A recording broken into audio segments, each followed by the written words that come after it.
भगवान शिव कहते हैं अगर आपको अपने जीवन में अपना लक्ष्य प्राप्त करना है तो ये 3 चीजें कभी किसी को ना बताएं। अगर आप भी जानना चाहते हैं भगवान शिव क्या बताते हैं तो सबसे पहले आप मेरे चैनल को सब्सक्राइब करें और वीडियो को लाइक कमेंट शेयर जरूर करें और अपनी हाजिरी लगाए। हर हर महादेव। यह एक गूढ़ और प्रेरणादायक विषय है जो भगवान शिव के सीख और आध्यात्मिक दृष्टिकोण से जोड़ा जाता है।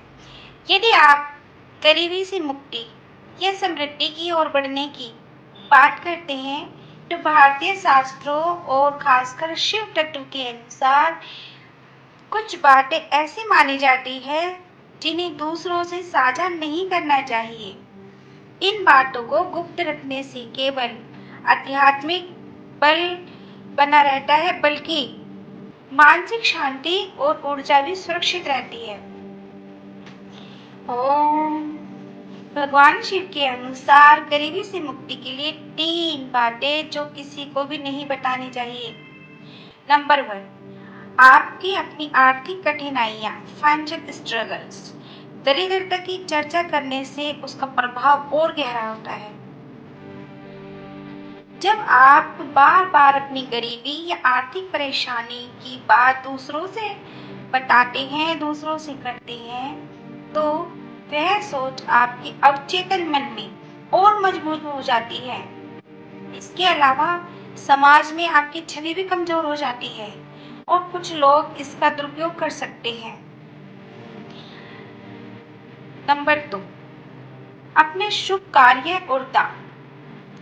जो पुण्य का प्रदर्शन करता है उसका फल क्षीण हो जाता है, यानी कि उसका फल समाप्त हो जाता है, वो फल आपको नहीं मिलता है। अगर आप कहीं दान करने गए हैं तो उस दान को आप गुप्त ही रखें। अगर आपने कोई दान या पुण्य किया है तो उसे गुप्त ही रखना चाहिए। भगवान शिव गुप्त दान को ही सर्वश्रेष्ठ मानते हैं। जब आप अपने अच्छे कार्य, अच्छे कर्मों का प्रचार करते हैं तो उसमें अहंकार जुड़ जाता है और उसका आध्यात्मिक फल कम हो जाता है। यही सिद्धांत भागवत गीता में भी आता है कि कर्म करो पर फल की चिंता मत करो। आपने सुना ही होगा। नंबर 3, अपनी अगली योजना या लक्ष्य। जब तक कार्य आपका पूरा ना हो जाए, जिस कार्य को आप कर रहे हैं उस कार्य को आप गोपनीय ही रखें, किसी को ना बताएं, कहीं चर्चा ना करें। आपकी योजनाएं या लक्ष्य जब तक पूरे नहीं हो जाते उन्हें दूसरों से कभी साझा नहीं करना चाहिए। इससे क्या होता है, नकारात्मक ऊर्जा या ईर्ष्या से आपका मार्ग बाधित हो जाता है, यानी कि आप जो कार्य कर रहे हैं अगर उनमें से जिन लोगों को आपने बताया है वो आपसे मन ही मन ईर्ष्या करने लगते हैं। शिव जी ध्यान मुद्रा में रहते हैं। वे सिखाते हैं कि शक्ति मौन है, आप मौन को समझें। जब आप अपने संकल्प को भीतर साध लेते हैं, यानी कि अपने अंदर ही रखते हैं, तभी वह बाहर साकार होता है। भगवान शिव का मार्ग आत्मनियंत्रण, मौन शक्ति और आंतरिक ऊर्जा पर आधारित है। गरीबी केवल बाहरी स्थिति नहीं है बल्कि एक मानसिक अवस्था भी है। यदि आप अपनी आर्थिक स्थिति और पुण्य लक्ष्य को गोपनीय रखते हैं तो आप ऊर्जा को संचित कर रहे हैं, अपने भीतर संचित कर रहे हैं।